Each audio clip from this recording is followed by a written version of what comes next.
അപ്പോൾ പറഞ്ഞ വാക്ക് പാലിക്കാതെ ജനങ്ങളോട് പറ്റിക്കുന്നയാളാണ് സാബു ജേക്കബ് എന്ന് കൂടുതൽ ആളുകൾ മനസ്സിലാക്കി തുടങ്ങിയിരിക്കുന്നു. തീർച്ചയായും ചേരാൻ പറ്റുന്ന കൂട്ടരോടൊപ്പം തന്നെയാണ് സാബു ജേക്കബ് ചേർന്നിട്ടുള്ളത്. സാബു ജേക്കബിൻ്റെ രാഷ്ട്രീയത്തിലെ അടിമുടി നമുക്ക് നോക്കിയാൽ തികഞ്ഞ ഫ്യൂഡൽ മനോഭാവം കാണാൻ കഴിയും. 2020 ഇപ്പോൾ BJP പോയിട്ടുണ്ട് എന്നുള്ളത് വലിയ അത്ഭുതപ്പെടുത്തുന്ന ഒരു വാർത്തയല്ല. കാരണം ഞങ്ങൾ നേരത്തെ തന്നെ 2020 പോകുന്നത് BJP പാളയത്തിലേക്കാണ് എന്നതിനെ സംബന്ധിച്ച് ചൂണ്ടിക്കാണിച്ച പാർട്ടിയാണ്.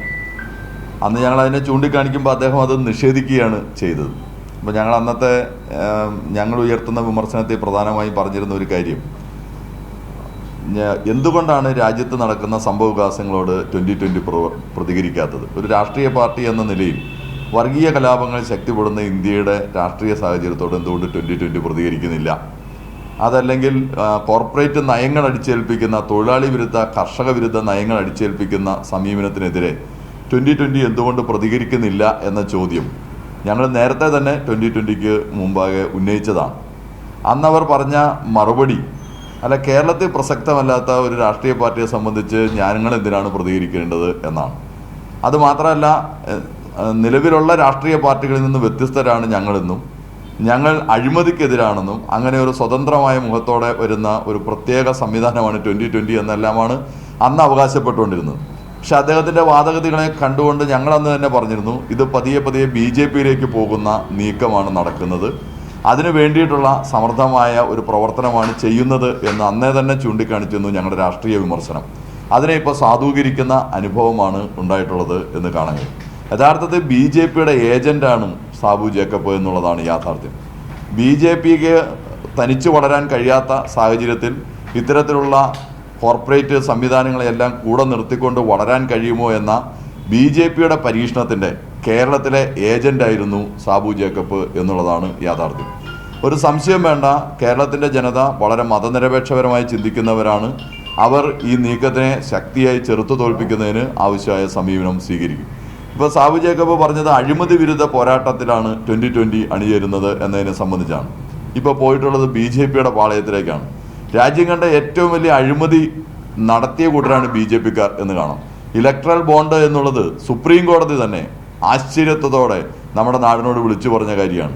ഇലക്ട്രൽ ബോണ്ട് വഴി ഔദ്യോഗികമായി തന്നെ എങ്ങനെ അഴിമതി നടത്താമെന്ന് നമ്മുടെ രാജ്യത്തെ കാണിച്ചു കൊടുത്ത BJPയുടെ പാളയത്തിലേക്കാണ് ഇപ്പോൾ 2020 പോയി കയറിയിട്ടുള്ളത് എന്ന് കാണും. അപ്പം നമുക്കറിയാം, നമ്മുടെ നാട്ടിൽ ഇന്നലകളില്ലാത്ത രൂപത്തിലുള്ള മതപരമായ കലാപങ്ങളും ആക്രമണങ്ങളും ഉണ്ടാകുന്ന കാലമാണ്. ഇപ്പോൾ ഏറ്റവും ഒടുവിൽ നമ്മുടെ ക്രിസ്തുമസിന് പോലും ഈ കേരളത്തിലും രാജ്യത്തും അസ്വസ്ഥതകൾ ഉണ്ടാക്കാനുള്ള പരിശ്രമം നടത്തിയത് ആരായിരുന്നു എന്നുള്ളത് നമ്മൾ കണ്ടു. ലോകമാകമാനം ക്രിസ്തുമസ് ആഘോഷിക്കുന്ന സമയത്തും ഇന്ത്യയിൽ ക്രിസ്തുമസിന് അവധിയില്ല എന്ന് പ്രഖ്യാപിക്കുന്ന BJP സംസ്ഥാനങ്ങളെയും ഭരണകർത്താക്കളെയും നമ്മൾ കാണുകയുണ്ടായി. അപ്പോൾ അത്തരത്തിലുള്ള പ്രവർത്തനങ്ങൾക്കെല്ലാം നേതൃത്വം കൊടുക്കുന്ന BJPക്കൊപ്പമാണ് 2020 ചേരുന്നത് എന്നുള്ളത് നമുക്ക് കാണാൻ കഴിയും. തീർച്ചയായും ചേരാൻ പറ്റുന്ന കൂട്ടരോടൊപ്പം തന്നെയാണ് സാബു ജേക്കബ് ചേർന്നിട്ടുള്ളത്. സാബു ജേക്കബിൻ്റെ രാഷ്ട്രീയത്തിലെ അടിമുടി നമുക്ക് നോക്കിയാൽ തികഞ്ഞ ഫ്യൂഡൽ മനോഭാവം കാണാൻ കഴിയും. ഫ്യൂഡൽ രാഷ്ട്രീയത്തെ മുമ്പോട്ട് കൊണ്ടുപോകുന്ന BJPയോടൊപ്പം ചേരുക എന്നുള്ളത് ഏറ്റവും അനുയോജ്യമായ ചേരൽ തന്നെയാണ് 2020 ചെന്ന് ചേർന്നിട്ടുള്ളത്. പക്ഷേ ജനത ഇത് നല്ലവണ്ണം മനസ്സിലാക്കും. ഒരു സംശയം വേണ്ട, ഈ കഴിഞ്ഞ തദ്ദേശ സ്വയംഭരണ സ്ഥാപനങ്ങളുടെ തെരഞ്ഞെടുപ്പ് കഴിഞ്ഞപ്പോൾ തന്നെ ഇനി ഈ രൂപത്തിൽ മുമ്പോട്ട് പോകാൻ കഴിയില്ല എന്ന് 2020ക്ക് ബോധ്യമായിട്ടുണ്ട്. കാരണം കൂടുതൽ ജനങ്ങൾ 2020യുടെ സാഹചര്യങ്ങളെ സംബന്ധിച്ച്, അവരുടെ നിലപാടുകളെ സംബന്ധിച്ച് മനസ്സിലാക്കാനും വിലയിരുത്താനും തുടങ്ങി എന്നതിൻ്റെ അനുഭവം വന്നിട്ടുണ്ട്. ഇപ്പോൾ തദ്ദേശ തെരഞ്ഞെടുപ്പിന് മുമ്പേ നമുക്കറിയാം, ഞാൻ ഈ ജില്ലയുടെ വിവിധ പ്രദേശങ്ങളിൽ സ്വാധീനമുറപ്പിക്കും, ഈ സംസ്ഥാനത്തെ മറ്റ് ജില്ലകളിലേക്ക് 2020 പടർന്ന് പന്തരിക്കാൻ പോവുകയാണ് എന്നെല്ലാമാണ് അദ്ദേഹം അവകാശപ്പെട്ടുകൊണ്ടിരുന്നത്. എന്നാൽ അതൊന്നും ഉണ്ടായില്ല എന്നുള്ളത് കാണാൻ കഴിയും. അത് 2020യുടെ പൊയ്മുഖം, 2020യുടെ വർഗീയ മുഖം, വർഗീയ പ്രസ്ഥാനങ്ങളോടുള്ള 2020യുടെ അനുഭാവപൂർവമായ സമീപനം, ഇതെല്ലാം ഇനിയുള്ള ദിവസങ്ങളിൽ കൂടുതൽ ശക്തിയോടെ ജനങ്ങൾ ചർച്ച ചെയ്യും എന്ന് തന്നെയാണ് ഞങ്ങൾ കാണുന്നത്.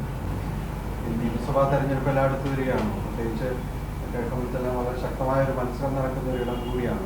ഈ പുതിയ കൂട്ടുകെട്ടെല്ലാം അത്തരം ഒരു ചലനവും നിയമസഭാ തെരഞ്ഞെടുപ്പിൽ 2020യുടെ കൂട്ടുകെട്ടിൻ്റെ ഭാഗമായി ഉണ്ടാക്കാൻ കഴിയില്ല എന്നുള്ളത് തന്നെയാണ് നിങ്ങൾ കാണുന്നത്. കാരണം കഴിഞ്ഞ തദ്ദേശ തെരഞ്ഞെടുപ്പോടുകൂടി 2020ക്ക് ഒരു കാര്യം മനസ്സിലായിട്ടുണ്ട്. വലിയ ശക്തമായ ജനകീയമായ വികാരം രൂപപ്പെട്ടു വരുന്നു.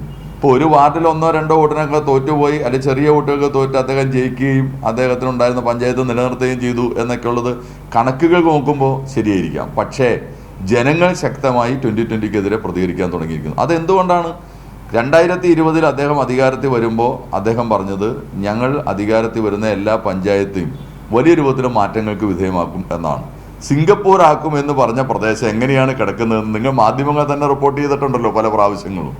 അദ്ദേഹം ഏറ്റവും ആകർഷകപൂർവ്വമായി പറഞ്ഞ ഭക്ഷ്യസുരക്ഷാ മാർക്കറ്റ്, ഞങ്ങൾ അധികാരത്തിൽ വന്ന എല്ലാ പഞ്ചായത്തിനും ഭക്ഷ്യസുരക്ഷാ മാർക്കറ്റ് തുടങ്ങുമെന്നാണ് അദ്ദേഹത്തിൻ്റെ അവകാശവാദം ഉണ്ടായിരുന്നത്.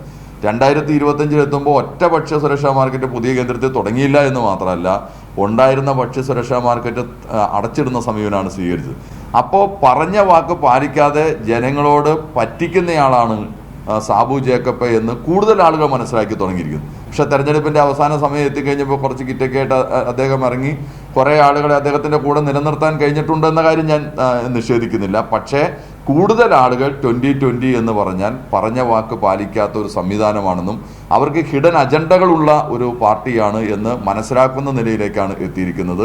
അവരുടെ ഹിഡൻ അജണ്ട എന്തായിരുന്നു എന്ന് കൂടുതൽ വ്യക്തമാകുന്ന ഒരു കൂടിച്ചേരലാണ് NDAയുടെ ഭാഗമായി ഇപ്പോൾ കൂടിച്ചേർന്നിട്ടുള്ളത്. അതുകൊണ്ട് അത് നന്നായി ജനങ്ങൾ വിലയിരുത്തും. നിയമസഭാ തെരഞ്ഞെടുപ്പിന് ഉൾപ്പെടെ വിലയിരുത്തും.